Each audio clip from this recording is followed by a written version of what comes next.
Welcome to my channel, where we time travel to bring you the craziest, weirdest, and wildest stories from human history. Alright, grab your metaphorical time machine, because we're heading way back like 3rd century BCE back. No Wi-Fi, no Netflix, no iced lattes, just endless steppes, restless tribes, and the constant sound of horses galloping. This is the story of the Parthians, where they came from, how they rolled into Iran, and why they eventually became one of the big players of the ancient world. Spoiler, it all starts with a group called the Parni.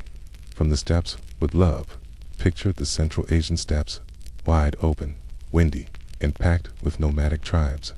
Out of all these tribes, the Parni stood out, not because they had cooler tents or shinier swords, but because they had ambition and some seriously good horse riding skills.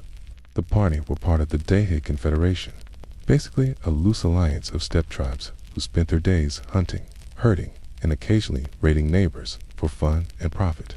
Think of them as the highway nomads of the ancient world. If you owned something nice and lived anywhere nearby, chances are they tried to borrow it permanently. But here's the thing, life on the steppes was rough. Droughts, rival tribes, and scarce resources pushed groups like the Parni to look for greener pastures. Literally, they didn't wake up one morning and go, hey, let's found an empire, okay? They were just trying to survive, okay? And that survival instinct would lead them south, straight into history. Welcome to Parthia. Sometime around the mid-3rd century BCE, the Parni started drifting into a region called Parthian, northeastern Iran today. Back then, Parthia was a quiet, slightly remote corner of the Seleucid Empire. More on them in a minute. Why Parthia? Simple, fertile valleys, strategic passes, and fewer rival nomads trying to stab you in the middle of the night. Definite upgrade from the windswept plains they came from. It wasn't an overnight move, though. Migration back then was a slow, messy business. Families packed up their yurts, herded their animals, and moved in waves. Imagine moving an entire neighborhood, but with way more sheep. Over time, the Parni settled in, blending steppe traditions with local customs. But don't get it twisted. They didn't just disappear into the background. These newcomers were tough, mobile, and used to fighting. Yeah, pretty soon, they'd need those skills, the world of the 3rd century BCE, to really understand why the Parthians mattered. You've got to zoom out and look at the bigger picture, okay? The 3rd century BCE was chaos, wrapped in opportunity. Alexander the Great had stormed through the region earlier, smashing Persian rule and creating a massive empire. But after Alexander died, 323 BCE, his generals divided up his territories like kids fighting over candy. Enter the Seleucid Empire, one of those successor states, which controlled a huge chunk of the Middle East, including Parthia. But ruling such a massive area wasn't exactly smooth sailing. The Seleucids had rebellions in the west, constant wars with rivals like the Ptolemies in Egypt, and pressure from rising powers in India and Central Asia. It was like trying to juggle flaming swords while riding a camel. Eventually, something was going to drop. This instability created space for ambitious groups like the Parni to make moves. If the Seleucids were distracted fighting elsewhere, frontier regions like Parthia were vulnerable when the Parni were paying attention. First encounters with the Seleucids. When the Parni arrived, the Seleucids were technically in charge. But in charge here is doing a lot of heavy lifting. Sure, they had governors, taxes, and garrisons. But their grip on Parthia wasn't exactly ironclad. At first, the Parni played it cool. They coexisted, traded, and probably pretended to follow Seleucid rules, at least when someone was watching. While behind the scenes, they were quietly building strength, learning the terrain, making alliances, and biding their time, okay? And that time came sooner than expected. By the mid-3rd century BCE, the Seleucid Empire hit one of its many rough patches. Internal revolts, foreign wars, and poor leadership left Parthia vulnerable. That's when a Parni leader named Archises, remembered the name, it's important, stepped up. Archises rallied his people, launched raids, and eventually overthrew the Seleucid governor in Parthia. Just like that, the Parni transformed from wandering outsiders to rulers of their own little kingdom. And this wasn't just luck, it was strategy, patience, and a deep understanding of when to strike.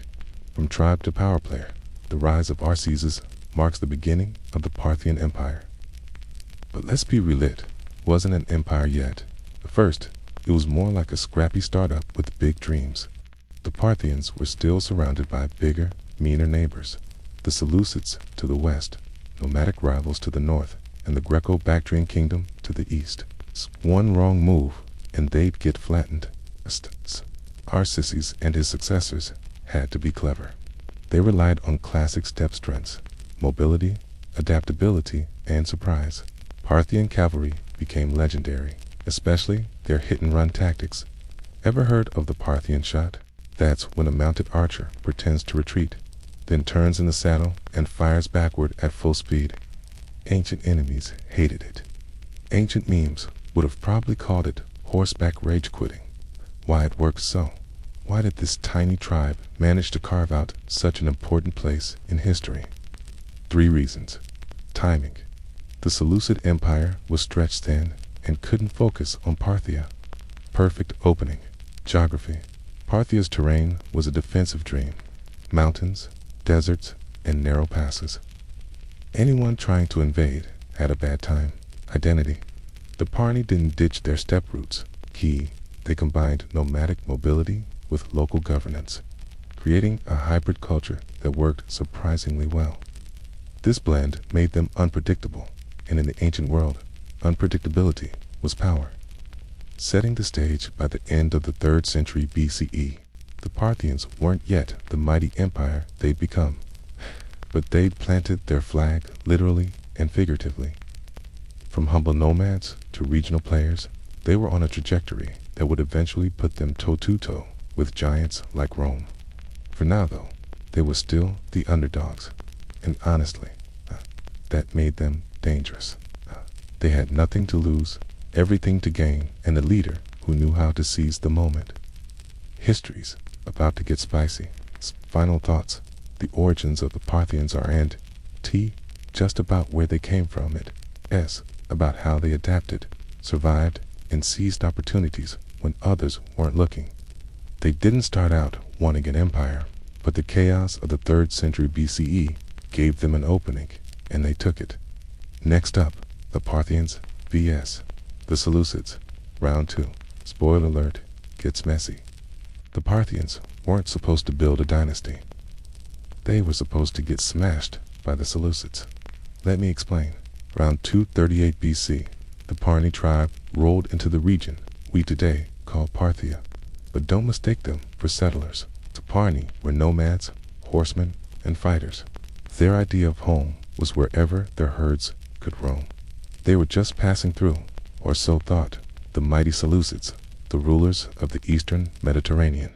You see, the Seleucids had just come from beating back a revolt in Babylon. They were exhausted, and they assumed the Parni were just another small tribe looking for some trouble. Easy peasy, right? Well, enter Arcesis. He was the leader of the Parni, and boy, did he have other plans. Forget being just another tribe. Arcesis was about to transform the Parni into a dynasty that would rival empires, all while making the Seleucids regret ever leaving Babylon in the first place. So let's unpack the rise of Arcesis, the man who gave birth to an empire that history tends to overlook. Chapter 2. The Spark of Rebellion. It's around 247 BCE, and the scene is set in Parthia. But let's rewind a bit. It's back in 238, when the Parni first showed up. The Seleucids were indeed distracted. The region they called Babylonia was buzzing with discontent. Locals were tired of Seleucid rule. It was one of those situations where everyone seemed ready to burst. Add the Parni into the mix, and you've got a powder keg waiting for a match. Enter Arcesis. He's the Parthian leader, but let's be real, he's the spark that ignited the powder keg. History doesn't spoon-feed us details about him, but what we know is enough to light up our curiosity. What we do know paints a picture of a leader who was charismatic, daring, and had a knack for seizing moments. Think of Arcesis as a combination of Steve Jobs, Michael Jordan, and, well, someone really good at mustaches. Just imagine his keynote speech dropping knowledge bombs about trade, defense, and governance while sporting a mustache that puts Tom Selleck to shame. Okay, maybe that's wishful thinking, but the impact of his leadership is undeniable. Under Arcesis, the party shifted from being a bunch of roaming horsemen to a formidable force. They went from zero to rebel in no time. The Seleucids soon learned that they weren't dealing with just another bunch of nomads. No, they had to deal with Arcesis and his vision for a free Parthia. In simple terms, Arcesis started small, like a seasoned chess player, planning moves ahead. At first, his actions were subtle, testing the waters, raiding supply lines, stirring up unrest among the locals. It was a calculated dance of defiance that made the Seleucids squirm. The party weren't just rebelling because they liked a good fight. They were rebelling because under Arcesis' leadership, they dreamed of something more. To understand their dream, you gotta understand their reality. Parthia was a melting pot of cultures. Nomadic tribes, settled farmers, Persians, and even Greeks rubbed shoulders in this diverse landscape. Now, imagine trying to wrangle that mix when you're the Seleucids. The answer is, you can't, unless you're named Arcesis. Arcesis played the long game. He united disparate groups under the banner of independence. He spoke their languages, respected their customs, and fought for their interests. In effect, he became the champion of the people, the Robin Hood of Parthia, except with better hair. Okay. His growing army wasn't just a bunch of fighters. Okay. It was a reflection of the unity he inspired across Parthia. It was a sight to behold, a rainbow coalition of warriors ready to overthrow the Seleucids and carve their own future. Chapter 3. Riding the Winds of Change. When the Seleucids tried to snuff out the rebellion, they faced a force they hadn't anticipated. We're talking about the Parthian cavalry. Picture this, a vast, windswept plain. The sun beats down as the Parthian horse archers ride across the horizon, seemingly endless. Pews are deadly, their arrows swift and accurate, and when they charge, it's like a wave crashing on the shore, relentless and unstoppable. The Seleucids tried to stand firm, but it was like trying to hold back the tide. The Parthians had mastered the art of mounted combat, and they used their skill and agility to outmaneuver their opponents. The result, a stunning display of horsemanship and an embarrassing defeat for the mighty Seleucids. But it wasn't just about martial skills, it was also about terrain. The Parthians knew the land like the back of their hands. They used natural features like mountains and rivers to their advantage, turning the battlefield into a trap for the unwary. The Seleucids, on the other hand, were out of their element. They struggled to navigate the unfamiliar landscape and fell into the Parthians' carefully laid plans. It was a lesson in adaptability, a reminder that victory isn't always a matter of brute force. As the winds of change swept across Parthia, Arcesis rode them with the skill of a seasoned sailor. He combined military brilliance with a deep understanding of his environment, and the result was nothing short of spectacular. Chapter 4. The Echoes of Defiance. Okay, imagine this, a grand hall echoing with laughter, music, and the clink of glasses. Arcesis sits on a raised dais, his eyes sparkling with triumph. Below him, guests from distant lands mingle and trade stories. It's a celebration, but not the kind you'd expect. There's no arrogance, no sense of superiority. Instead, there's a quiet confidence, the feeling of knowing you've earned your place in the world. Arcesis had achieved something remarkable. He had taken a fragmented region and turned it into a beacon of independence. His rule wasn't about crushing rivals or exploiting resources. It was about forging connections, building alliances, and setting his people on a path to greatness. Sure, there were power plays and strategic marriages, but at the core, Arcesis was a connector. He brought people together, fostering a sense of unity that transcended cultural divides. And let's not forget the diplomacy. Arsaces understood the value of respect. He extended a hand of friendship to those who reciprocated, forming bonds that became cornerstones of Parthian policy. His court wasn't just a hub of political intrigue. It was a melting pot of ideas, a place where ambassadors from distant lands felt welcome. In the grand tapestry of history, Arsaces wove a pattern of cooperation, proving that strength doesn't always have to mean domination. Chapter 5. A Legacy Forged in Fire. As Arsaces watched his dynasty take root, he couldn't help but feel a sense of pride mixed with satisfaction. The dynasty he had envisioned was becoming a reality, defying the odds and silencing the skeptics. It was a testament to his leadership, his vision, and his ability to inspire others to achieve the impossible. Yet, as any wise leader knows, the journey is never truly over, okay? The Parthians, like any fledgling power, faced challenges, internal squabbles, external threats, okay, and the constant struggle to maintain unity. Arsaces understood that his legacy wouldn't be defined by the victories alone, but by how well his successors navigated the choppy waters of power. So, as he passed the torch, he didn't just instill values or share tactics. He planted a seed of resilience, adaptability, and strategic brilliance. He showed his heirs how to navigate the complexities of diplomacy, how to harness the power of unity, and how to wield strength without arrogance. Okay, it was a legacy forged in the fires of adversity, tempered by the winds of change, okay, and polished by the quiet, okay, determination that had become synonymous with Arsaces the Great. And as the years turned into decades and the dynasties grew, the echoes of Arsaces' wisdom reverberated through the halls of Parthian power, guiding, shaping, and inspiring those who came after him. But the story of Arsaces I is a reminder that greatness doesn't always wear a crown. Sometimes it rides a horse. In the annals of history, there are countless figures who blaze trails, initiate transformations, and leave legacies that resonate for generations. Yet some, like Arsaces I, capture our imagination in a particularly striking way. The narrative of Arsaces, the unassuming leader who dared to dream big, resonates deeply within us, reminding us that greatness can emerge from the most unexpected corners. The story of Arsaces I is more than just a historical account. It's an inspiration, a testament to human potential, and a guide for those who seek to make their mark on the world. Let's talk about what happened after the death of Parthian. You know, the guy who laid the foundations of their empire, the legendary leader who set them on the path to greatness. Yeah, that guy. After his passing, Parthian left behind a legacy of independence and a kingdom that was still a bit of a work in progress. It was like leaving your teenager in charge of the household while you went off to fight in the Trojan War.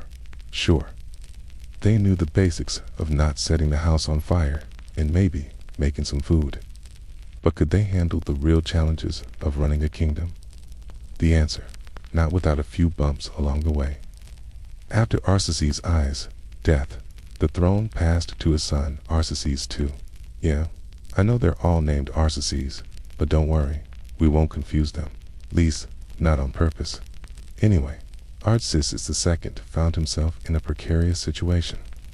On one hand, he had to deal with the internal squabbles and power struggles within the Parthian nobility, but on the other, he was facing threats from external enemies, particularly the Seleucids, who were eager to regain control over Parthia. The question was, how could he balance these competing pressures and secure his position on the throne? The answer, with a mix of diplomacy, military strategy, and a dash of good old-fashioned luck. But before we dive into the details, let's take a moment to appreciate the music that brings this video to life. The music in our videos is carefully selected to transport you to the times and places we explore. So sit back, relax, and let the music take you on a journey through history. One of the first challenges Arsaces II faced was the threat posed by the Seleucid Empire. As we discussed in Chapter 2, the Seleucids had already shown their aggressive side, and they were unabout to give up their claim on Parthia without a fight. However, Arsaces II was no pushover. He knew that open warfare would be disastrous for Parthia, so he opted for a more diplomatic approach. Instead of confronting the Seleucids head-on, he chose to negotiate a peace treaty with them. And let me tell you, this was no ordinary treaty. It was a masterclass in strategic diplomacy. Through skillful negotiation, Arcases managed to secure recognition of Parthia's independence. This was a monumental achievement, considering the Seleucids' reputation for ruthlessness and expansionism. It was like getting your neighbor to sign a non-aggression pact, except your neighbor is a rabid dog with a taste for human flesh. Now, you might be wondering why the Seleucids agreed to this treaty. After all, they had shown little respect for Parthia's independence in the past. Well, the answer lies in the Seleucids' larger geopolitical situation. At the time, the Seleucid Empire was facing challenges on multiple fronts, including the growing threat of the Greco-Bactrian kingdom and the continuing struggle against the expanding Roman Republic. This meant that Antiochus III had to prioritize his resources carefully, and he chose to focus on the more pressing threats. In doing so, he inadvertently gave Parthia a much-needed breathing room. Arcases II had managed to secure peace and buy time for his kingdom to grow and prosper. It was a diplomatic victory that would have made any seasoned negotiator proud.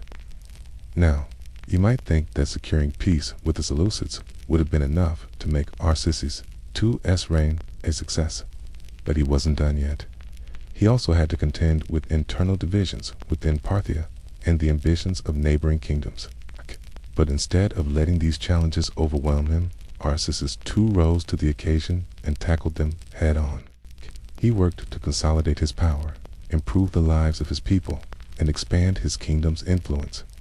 In doing so, he laid the foundation for Parthia's golden age and secured his place in history as one of the greatest Parthian kings. Unfortunately for Arcases II, he didn't quite live to see the fruits of his labor.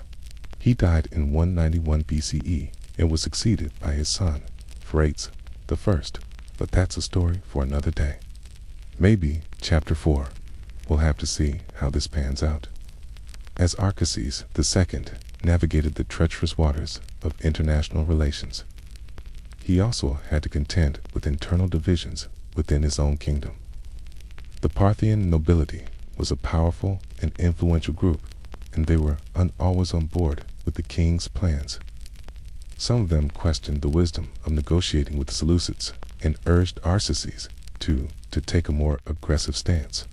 Others were skeptical of the king's ability to protect their interests and pushed for closer ties with the neighboring kingdoms. The Arcases too remained steadfast in his commitment to peace and unity. He listened to the concerns of his advisors, but ultimately followed his own instincts. He knew that the survival of Parthia depended on maintaining good relations with the Seleucids, and he wasn't about to jeopardize that for short-term gains. One of the ways Arcases II managed to keep his kingdom together was by promoting a sense of shared identity among his people. He encouraged the adoption of the old Iranian language as a common tongue, and he promoted the worship of traditional Iranian gods and customs. This helped to foster a sense of unity and solidarity among the various tribes and factions within Parthia, and it made it harder for outside powers to exploit their differences. But let's be honest, one of the biggest reasons why Arcases II managed to hold on to power was because he had some pretty decent genes. I mean, look at his family tree. There's literally a family resemblance. Now, I'm not saying that being related to Arcases I made someone a shoo-in for leadership success. What I am saying is that having a dynasty that had already proven itself capable of ruling was a definite advantage. It meant that Arcases II didn't have to worry about a palace coup or a civil war. He could focus all of his energy on the external threats to Parthia's independence and prosperity. As if the threat of internal rebellion and external invasion wasn't enough, Arcases II also had to deal with the occasional natural disaster. Earthquakes, floods, droughts, and disease outbreaks were all commonplace in ancient Parthia, just like they were in many other parts of the ancient world. These disasters didn't just take a toll on the people of Parthia. They also had a significant impact on the kingdom's economy and stability. Crop failures and widespread famine could lead to mass starvation and social unrest, which could in turn lead to instability and even regime change. But through it all, Arcases II remained calm and collected. He implemented policies to help alleviate the suffering of his people, and he worked tirelessly to restore order and stability to his kingdom. In doing so, he earned the respect and admiration of his subjects, and he cemented his legacy as one of the greatest Parthian rulers of all time. We're talking about geography, baby. We gotta talk about geography. Like I said, if you want to learn about this fascinating topic, you need to understand the geographical factors that shaped Parthia's development.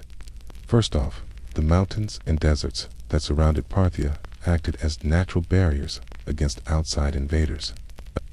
This allowed the Parthians to develop their unique culture and political system without interference from neighboring civilizations. Plus, those same mountains and deserts were full of natural resources like metals and precious stones. These resources provided the Parthians with the raw materials they needed to build their infrastructure and military, which helped them resist outside aggression. Secondly, Parthia's location at the crossroads of major trade routes like the Silk Road brought immense wealth to the kingdom. Key, this wealth enabled the Parthians to hire mercenaries and build a professional army that was instrumental in securing their borders and expanding their empire. Lastly, Parthia's access to water, particularly the river Tajan and its tributaries, provided the agriculture base needed to sustain a large population and support their military endeavors. Without this vital resource, it's unlikely that Parthia would have been able to flourish the way it did. So yeah, geography matters, folks. Just ask the Parthians. If you enjoyed this episode and want more videos like this, show your support. Now, go ahead and grab that like button and give it a good old squeeze, okay? And while you're at it, hit that subscribe button so you never miss out on any of our epic historical journeys. Thanks for joining us, and we'll see you in the next episode. Alright, time to talk about the Parthian king, who basically said, "Why survive when we can conquer?" Meet Mithridates I, one of the biggest names in Parthian history. Not just because he had a killer beard, probably, but because he took Parthia from plucky little kingdom to "you should be afraid of us now" status. From 171 to 138 BCE, Mithridates wasn't just sitting on a throne and collecting taxes. He was out conquering Media, Babylonia, Elymais, and more. You could say he had expansion on the brain. Let's get into it. Okay. The rise of the guy who changed everything. Mithridates I didn't just walk into power with everything handed to him. Parthia was still recovering from decades of tension with the Seleucids, dealing with tribal politics and trying to keep its borders intact. But Mithridates, he saw opportunity everywhere. He had the rare mix of military genius, political instinct, and big vision energy. While his predecessors were mostly focused on defense and consolidation, Mithridates decided it was time to go on the offensive, and he picked the perfect time to do it, kicking the Seleucids while they were down the Seleucid Empire, once the big boss of the region was now basically in midlife crisis mode. It's constant wars, crumbling leadership, rebellious provinces, you name it, they were dealing with it. So, while they were distracted with internal chaos, Mithridates made his move. One by one, he started picking off their eastern territories like it was an ancient version of Monopoly. Conquering Media, the first major step around 148 BCE. Mithridates seized Media, a massive and culturally rich province right in the heart of Iran. This wasn't some backwater wind, which is a huge deal. Media was both strategically and symbolically important. By taking it, Mithridates wasn't just grabbing land, he was stealing the spotlight. Media had deep Persian roots, and controlling it gave Parthia serious street cred as the true successor to the old Achaemenid Empire. Also, it opened the door to Western expansion. Think of Media as the gateway drug to full-blown empire building. Babylonia, the crown jewel next up on the shopping list. Babylonia. Yeah, that Babylonia land of ancient kings, ziggurats, and some of the most fertile land in Mesopotamia. Taking Babylonia was like planting the Parthian flag on top of the region's cultural throne. The conquest happened around 141 BCE, and it was a major turning point. Why? Because Babylonia wasn't just farmland. It was a major economic hub, home to cities like Seleucia on the Tigris, which had been a Seleucid stronghold. When Parthians took it over, it sent a very clear message. We're not just here to survive. We're here to rule. Lime. The southern swipe Mithridates didn't stop with the media in Babylonia. He also pushed south into Elime, a semi-independent kingdom that had been doing its own thing for a while. Elime had wealth, rugged terrain, and religious prestige. Controlling it helped tighten Parthia's grip on the trade routes heading toward the Persian Gulf and beyond. Mithridates managed to bring it under his influence without totally destroying its local structures. Another example of how he absorbed rather than crushed. Smart guy. How do you rule so many different people? At this point, you might be wondering, how did Parthia go from a tribal kingdom to ruling all these diverse lands full of different languages, cultures, and traditions? Simple answer. Mithridates was flexible. He didn't force everyone to be Parthian. Instead, he used a blend of local autonomy and overarching royal control. So it's kind of like letting people keep their own kitchen, but making sure they all cooked for the same dinner party. Satraps and local rulers, just like the old Achaemenids. Mithridates kept local rulers in place as long as they paid taxes and didn't cause trouble. This govern locally, rule centrally model helped Parthia avoid constant revolts. Cultural blending. Mithridates also embraced cultural fusion. In places like Babylonia, he respected temples, adopted some local customs, and didn't try to erase anyone's identity. That earned him loyalty without needing to put a soldier on every street corner. Rivalry with Rome in the new power status while Mithridates was expanding east and west. Another superpower was rising across the Mediterranean. Rome. They hadn't tangled directly with Parthia yet, but everyone could see the collision course forming. And Rome noticed Mithridates. That's how big Parthia had gotten. So went from that tribal kingdom out east to a legitimate rival on the regional stage. When Rome looked east and saw Parthia in charge of Media, Babylonia, and Elime, they realized something. This wasn't just another Seleucid breakaway. This was a new empire. Mithridates' strategies. More brain than brawn. Yes, Mithridates won battles, but more importantly, he won hearts, minds, and borders. His strategies weren't just about smashing enemies, they were about creating lasting systems. He expanded gradually, not recklessly. He absorbed existing structures rather than tearing them down. He used marriage alliances, diplomacy, and even coinage to cement his rule. Coins from Mithridates' reign show him in a mix of Iranian and Hellenistic styles. Deliberate flex, that said. We're both Eastern and Western. Deal with it. Legacy. The empire builder. By the time Mithridates died in 138 BCE, Parthia had gone from regional side note to major empire. He doubled, maybe tripled, its territory, built a diverse and relatively stable administration, and put the Arsacid dynasty on the world map. Future Parthian kings would spend decades holding on to what Mithridates had conquered, and Rome. They'd be dealing with Parthia for centuries thanks to the groundwork Mithridates laid. He didn't just expand the empire. The gave it purpose. Final thoughts. If Arsacid I was the founder of the dream, Mithridates, I was the guy who made it real. He didn't just survive, he dominated. He took advantage of timing, respected culture, and played the long game better than most kings of his time. Parthia wasn't just a kingdom anymore. It was an empire. And Mithridates, I made that happen. Next up, things get even more interesting as Parthia steps fully onto the world stage with Rome looming on the horizon. We can't talk about the Parthian Empire without talking about horses. Like, seriously, those guys loved their horses. You can see why. When your empire stretches over 2,000 miles from the Arabian Peninsula to Central Asia, having some animal that can get from point A to B in a few hours instead of weeks is kind of essential.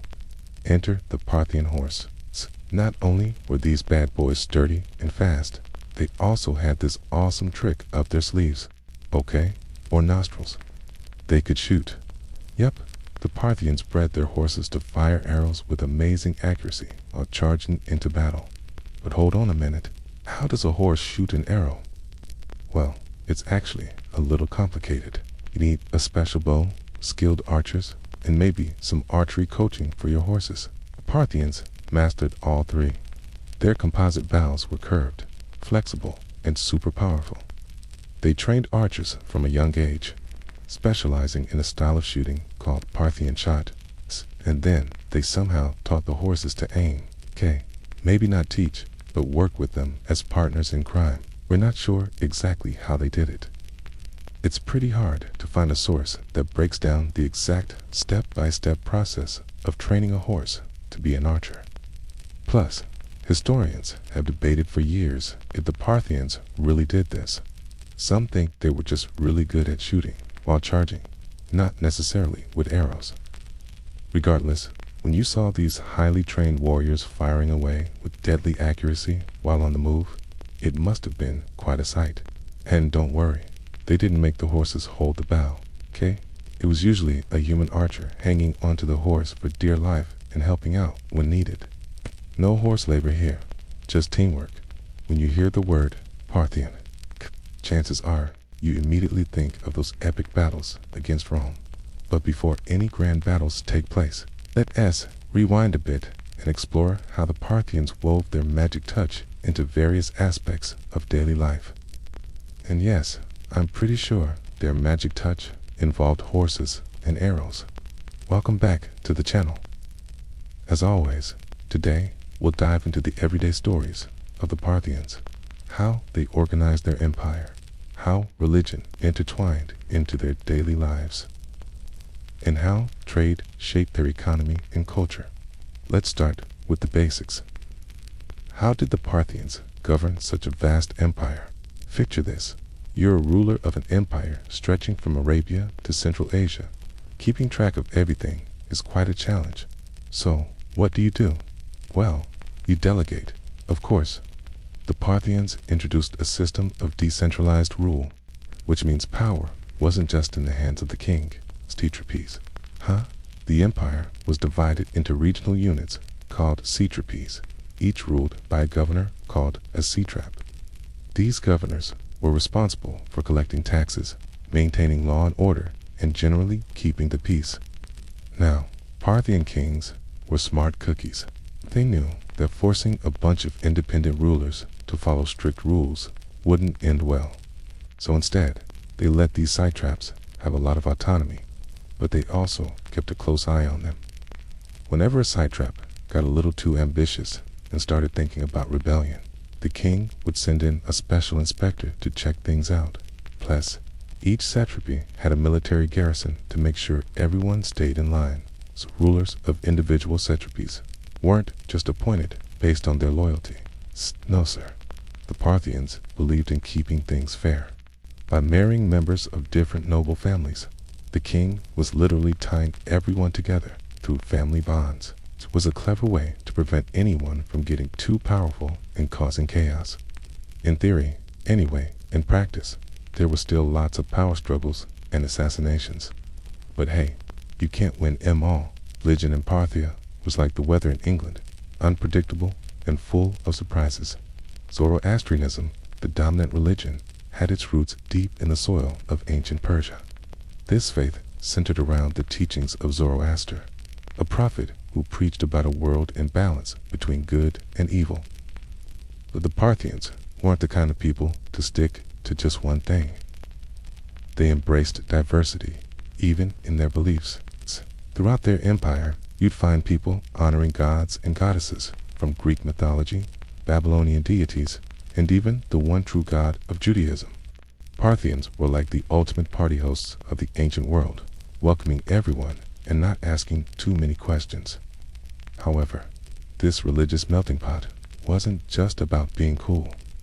It was a practical way to maintain control by respecting and accommodating various faiths.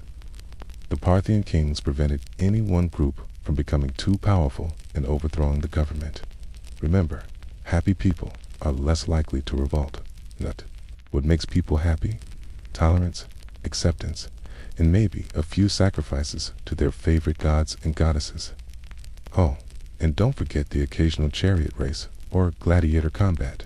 Trade in the Parthian Empire was like the backbone of the economy, connecting the ends of the earth in a series of caravans and commerce. Imagine yourself standing at the crossroads of the world, watching caravans from China, India, and Rome pass by. The Parthians were in a prime location, making them the ultimate middlemen. As these caravans wound their way through Parthian cities like Nisa, Akatopolis, and Ctesiphon, they weren't just trading goods. They were exchanging ideas, stories, and even fashion trends. It was like the ultimate ancient world swap meet. Thanks to their strategic location, the Parthians profited immensely from this trade network, amassing wealth and power along the way. But it wasn't all about counting coins. Trade brought about cultural exchanges that enriched the lives of everyone in the empire. It was a time when people from different parts of the world came together, shared their customs and traditions, and realized that despite our differences, we all love a good silk robe, or spice, or chariot wheel. Let's wrap up our journey through the Parthian Empire with a look at the everyday life of its people. Life in Parthia was as diverse as its population. For the nobles, it was a world of feasts, hunts, and political intrigue. Warriors enjoyed a respectable life, often seen carousing in taverns and telling tales of their daring exploits. Meanwhile, merchants and artisans formed the backbone of the empire, shuttling between cities and villages, ensuring that the wheels of trade kept turning. And let's not forget the common folk, the farmers and herders who toiled in the fields, hoping for a good harvest and an uneventful season. Religion permeated every aspect of life for the Parthians. Priests played a vital role in society, not just leading religious ceremonies, but also serving as advisors to kings and satraps. People from all walks of life found solace and guidance in their faith, drawing strength from their beliefs in times of joy and hardship alike. Orodes II's legacy. A dynasty strengthened Horus II inherited a stable, wealthy, and well-organized empire from his father, Mithridates II. While he was certainly no slouch as a ruler himself, the dynasty he founded enjoyed its greatest extent under his leadership. His reign marked the zenith of Parthian power, spanning from 80 to 57 BCE, though his achievements weren't as extensive as his father's.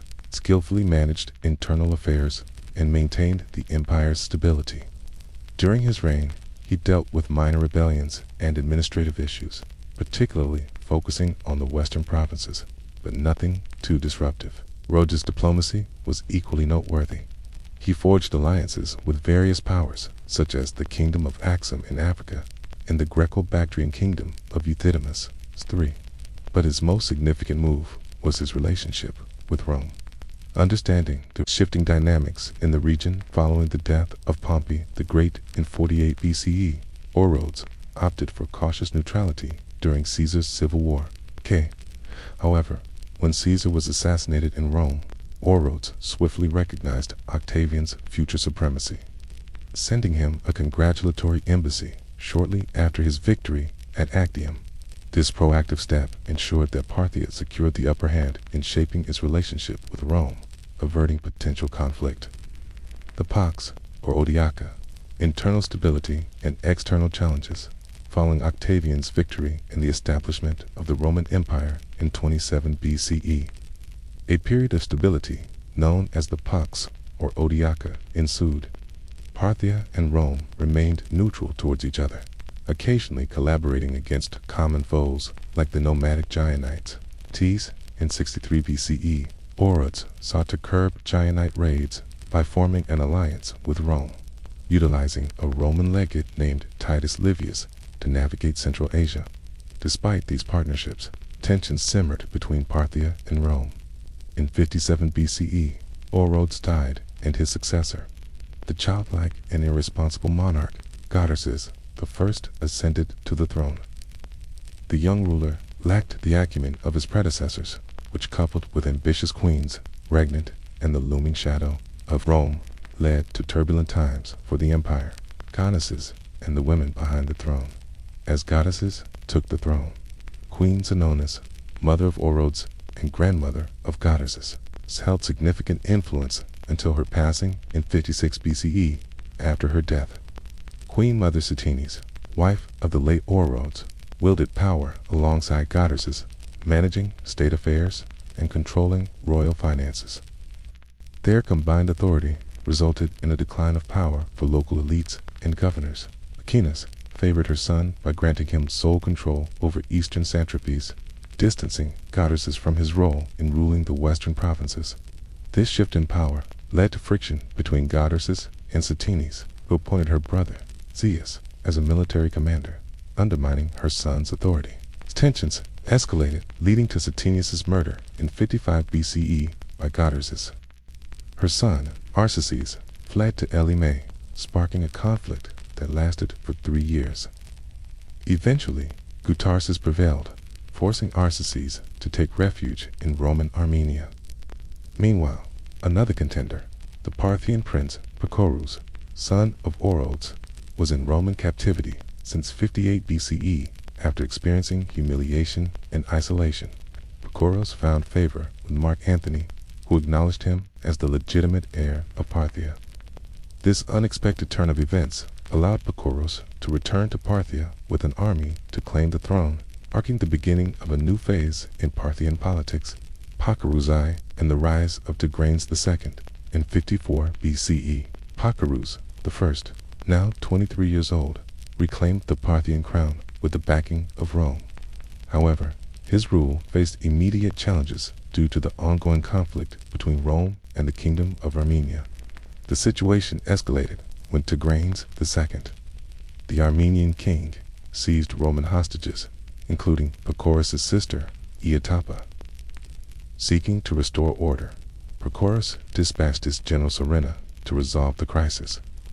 But Pacorus underestimated Tigranes' formidable strength and his own force's vulnerability.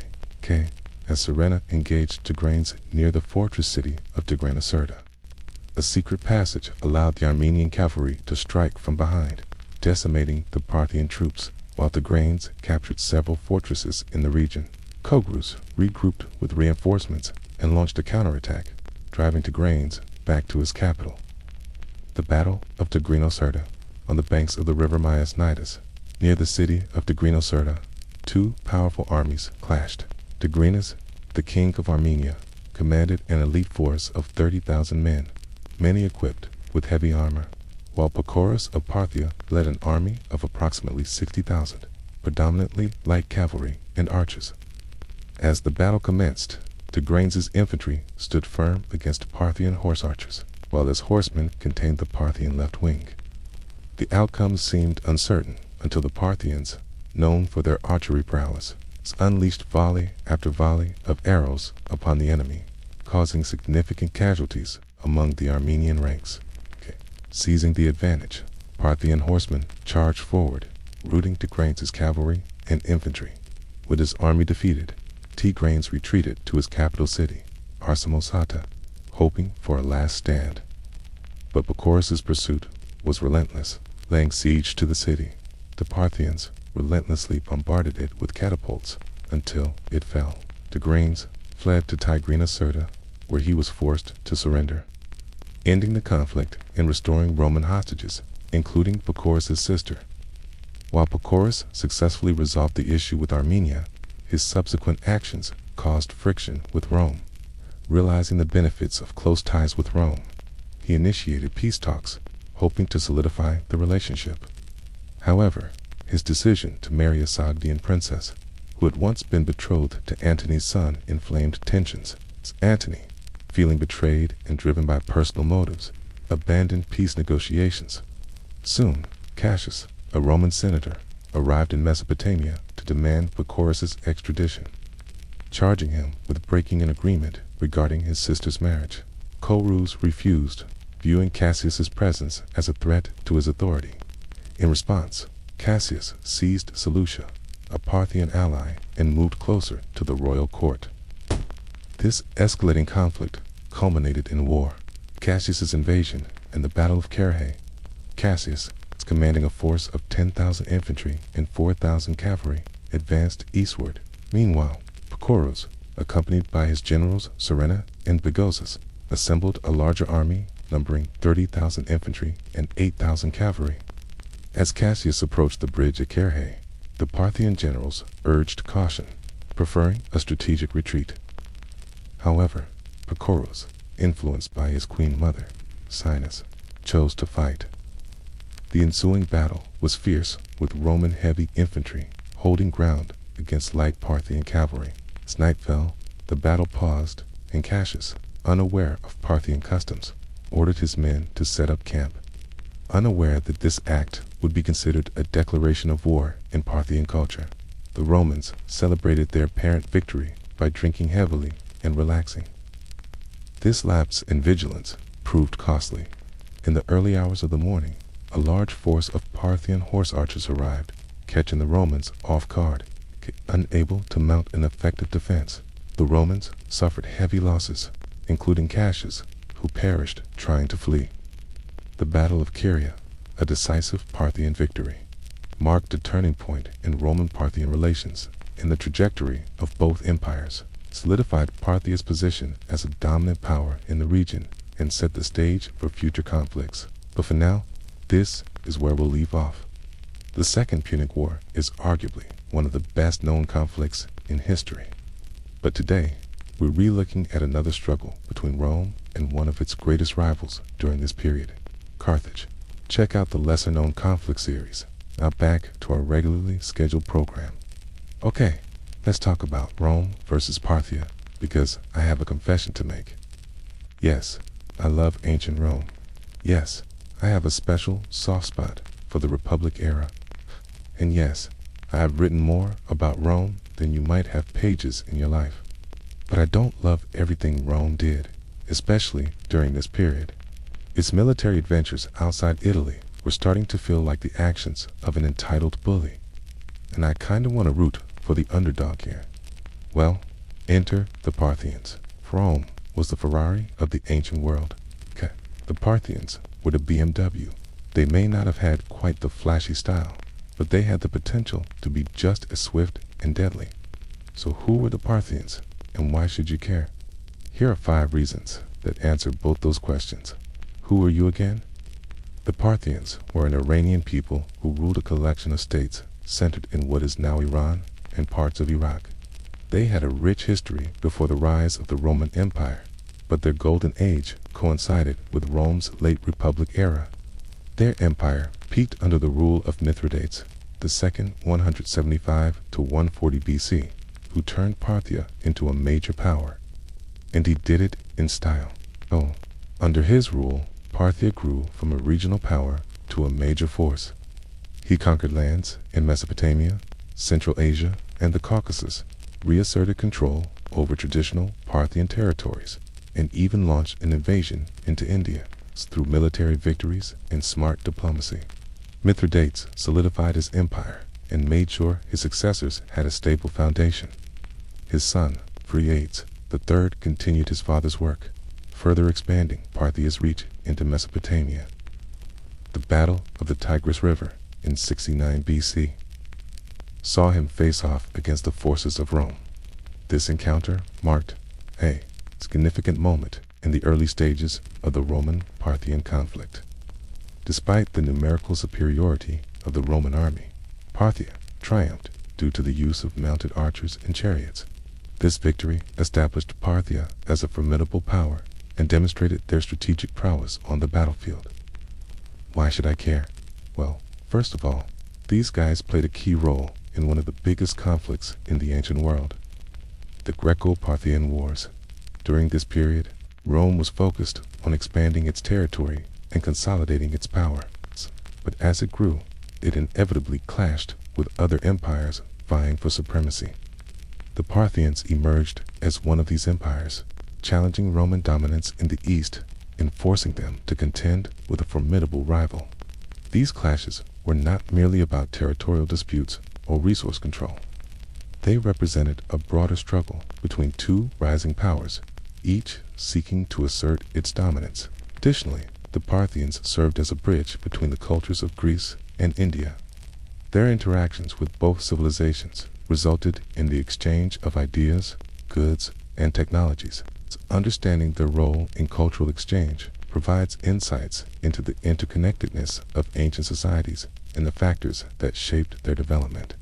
Last but not least, understanding the history of the Parthians gives us a deeper appreciation for the complexities of the ancient world. By studying their culture, achievements, and interactions with other civilizations, we gain a more nuanced perspective on the dynamics that shaped this era, instead of viewing history through a solely Roman lens. Exploring Parthian history allows us to appreciate the diversity and richness of ancient civilizations. Now that we know who they were and why they matter, let's get into the meat of this. Rome vs. Parthia. Early clashes. The Parthians were initially wary of the expanding Roman Republic and attempted to maintain a distance from the growing power. However, as Rome advanced into the east, contact between the two empires became inevitable. This tension culminated in the early clashes between Roman forces under the command of Lucius Cornelius Sulla and Parthian troops led by King Serena I. These encounters were significant because they marked the beginning of open hostilities between the two empires. The conflict escalated as Roman ambitions grew, and the two powers found themselves on a collision course. Tensions rose as Rome sought to expand its territory and influence, leading to confrontations that would shape the fate of both empires. This tension culminated in the Roman-Parthian War, a pivotal conflict in which the two superpowers clashed. Anatomy of a rivalry. Rome and Parthia developed a complex rivalry driven by conflicting interests and ambitions. Both empires sought to expand their influence and secure their position as dominant powers in the ancient world. Rome's desire to control the eastern Mediterranean and Parthia's ambition to dominate Mesopotamia and Central Asia brought them into conflict. Additionally, the two empires had different political structures and ideologies, which contributed to the tensions between them. Rome's republican institutions and Parthia's monarchy were at odds, making compromise and cooperation challenging. Each side viewed itself as superior and sought to impose its values on the other, deepening the divide. Furthermore, the rivalry was exacerbated by strategic considerations. Rome's increasing involvement in the affairs of the eastern Mediterranean and Parthia's expansionist policies created friction and competition for resources and territorial control. This competition for strategic advantage fueled the hostility between the two empires. Finally, the rivalry was also influenced by cultural differences. Rome's Roman identity and Parthia's distinct cultural traditions contributed to misunderstandings and tensions.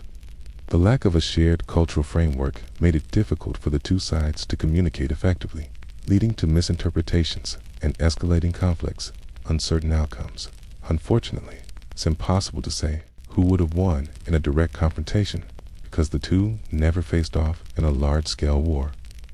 History took a turn when Crassus invaded Parthia in 54 BCE, but that ended badly for Rome. Still, we can speculate on the possible outcomes based on their strengths and weaknesses.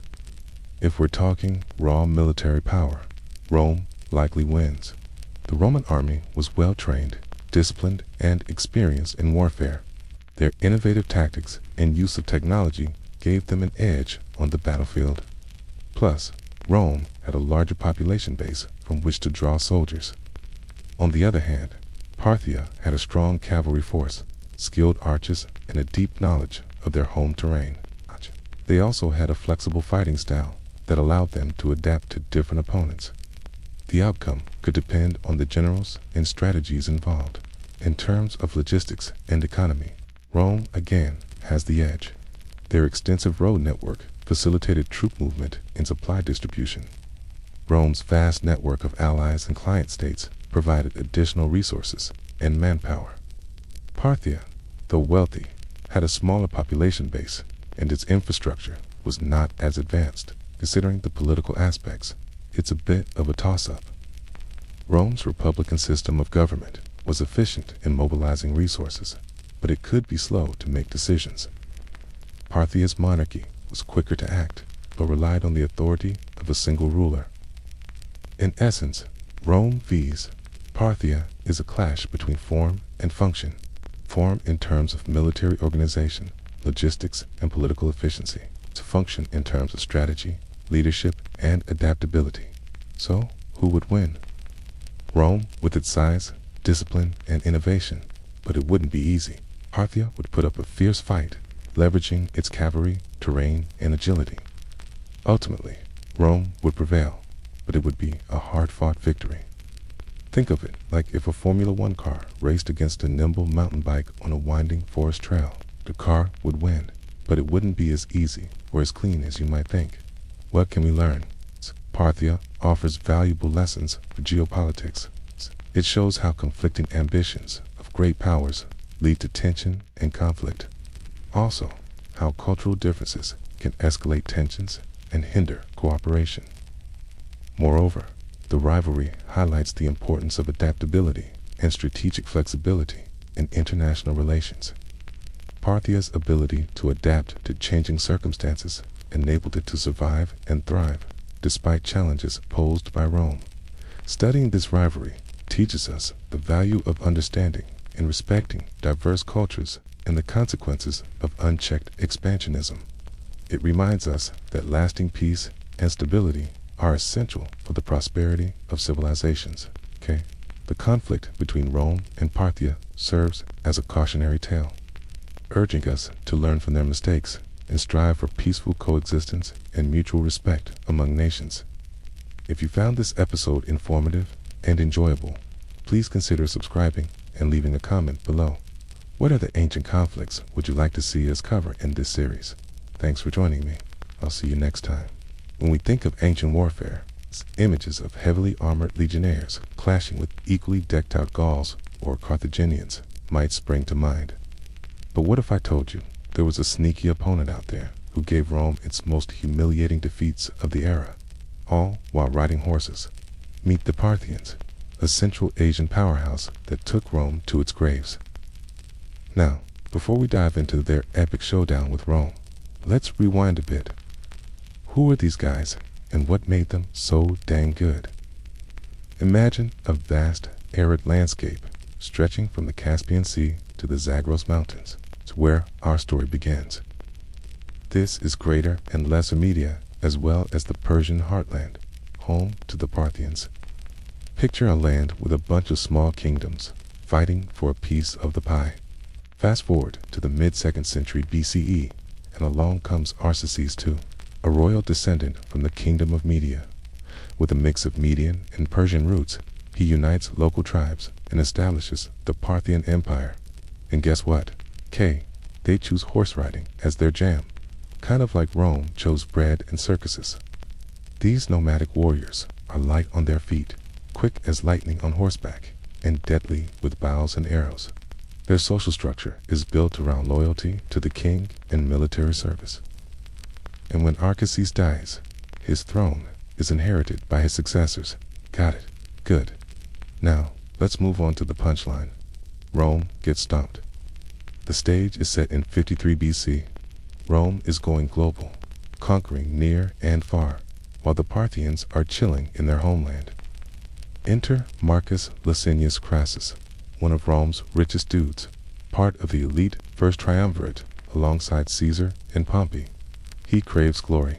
He leads a massive 40,000-strong Roman army east, intending to crush Parthia and scoop up some shiny loot along the way. Crassus is accompanied by 2 other Roman generals, the experienced Lucius Cassius and the wet behind theirs Publius. Rome's plan is simple yet effective. As Crassus marches through Armenia, his lieutenants secure supply lines and potential bases for the campaign. Soon he enters Mesopotamia, but hold up. While Crassus might have been loaded, his military knowledge is lacking. He should have listened to locals who warned about the arid terrain and the Parthian cavalry lurking nearby. Instead, he decides to ignore friendly cities, opting to camp near Caria instead. Why? We're not exactly sure. Perhaps he overestimates his army's capabilities, thinking he can outlast anyone in the desert. Or maybe he just loves camping in the middle of nowhere. Anyway, he sets up shop in a dry, flat area without shade or rivers. The Parthians strike first, sending around 1,000 cavalry to harass the Romans. Crassus responds by sending out 10,000 legionaries under Cassius, who quickly scattered the Parthians. But wait a minute, something's up. The Parthians ride off, then regroup and fire at the Romans from a distance. Crassus realizes he's dealing with horse archers, a challenging opponent. The following day, the full force of the Parthian army, around 9,000 cavalrymen strong, arrives. This is the moment we've all been waiting for. The Battle of Caria. Rome's legions are armed with javelins and swords, while the Parthians rely on bows and arrows from horseback. The result, Roman formations get shredded before they even reach the enemy. And things don't get any better as the battle drags on. The Parthian tactic involves circling the Romans, firing volleys, and then retreating just out of range. As the Roman infantry struggles to adapt, many fall victim to exhaustion and dehydration. But here's the icing on the cake. The Parthians keep shooting while riding backward. Yep, they turn their horses around mid-flight and hit the Romans while running away. This maneuver becomes known as the Parthian shot, a cheeky trick that adds insult to injury. Despite the chaos, Cassius attempts to rally the troops and form a defensive circle. This is supposed to protect them from the Parthian archers, but you guessed it, it doesn't work.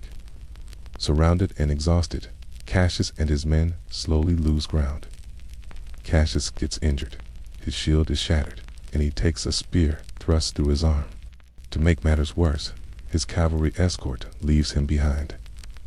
Realizing the jig is up, he bids farewell to his men, puts on a brave face, and meets his end. Not even Rome's famed eagles can save them this time. They fall like the rest, victims of Parthia's superior skills. While all this unfolds, Crassus watches from the main Roman camp. He sends out reinforcements, but they meet the same fate as Cassius's men. But here's where things get even wilder. As the battle rages, Crassus sends his son, Publius, and 5,000 cavalry to hunt down the Parthians. You know the drill by now. Young Crassus chases, fights, and retreats. You guessed it. He gets ambushed and taken prisoner, along with his whole cavalry squad. Talk about a family affair. That's right, father and son captured in the same battle. Talk about a humbling experience. Damn. Let's shift gears to the aftermath. As night falls on Caria, the remaining Romans retreat to the camp for safety. It's a somber scene. They've suffered severe losses, and the Parthians aren't giving them a break. Serena offers them a deal. Retreat safely and hand over all your weapons and baggage. But that's just a trap.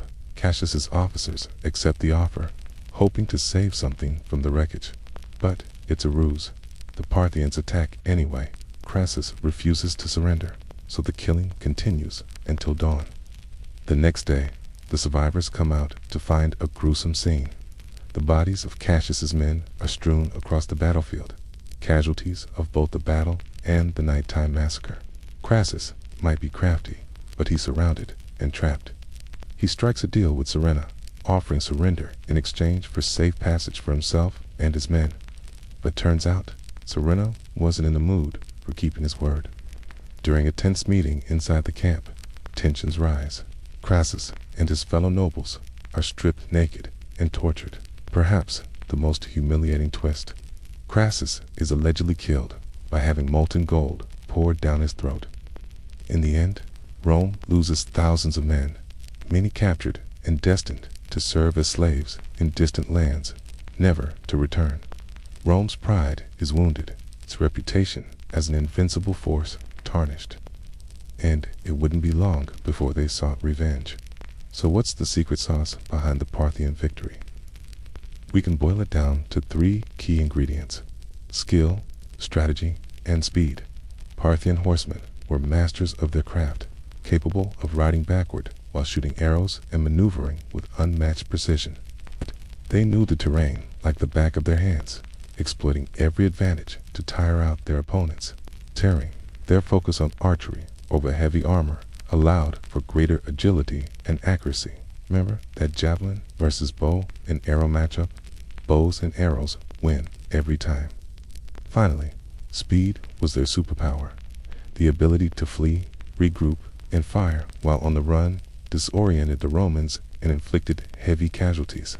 Okay, add all these skills together and you get an unstoppable force that even the mighty Roman legions could uncontain. As for Rome, their downfall can be traced to a series of missteps: underestimating the Parthians, failing to heed local advice, and getting lost in the vast Mesopotamian plains proved fatal. Rome was also slow to adapt to the Parthian tactics and didn't fully appreciate the power of mounted archery. In the grand tapestry of ancient warfare, the Battle of Caria stands out as a testament to the underdog spirit. Rome might have thought it was invincible, but the Parthians proved that size and brute force aren't always the deciding factors in battle. Strategy, skill, and knowing your enemy can make all the difference. Thanks for joining us today. If you enjoyed this episode, please don't forget to like, subscribe, and share. Till next time, stay curious and keep learning.